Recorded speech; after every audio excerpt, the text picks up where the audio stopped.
Roboboy suit on.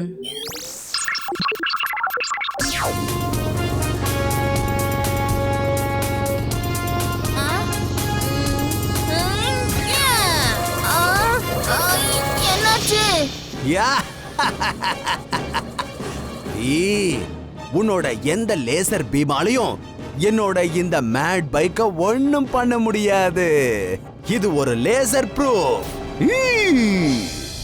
தாத்தா வீர் இம்லி எனக்கு phone பண்ணி எல்லா விஷயத்தையும் சொல்லிட்டா.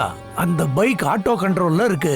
இல்லனா மேட் மேக்ஸ் தான் அதை கண்ட்ரோல் பண்ணிட்டு இருப்பான். அதை எப்படியாவது மேனுவல் கண்ட்ரோலுக்கு கொண்டு வா. ஓகே தாத்தா.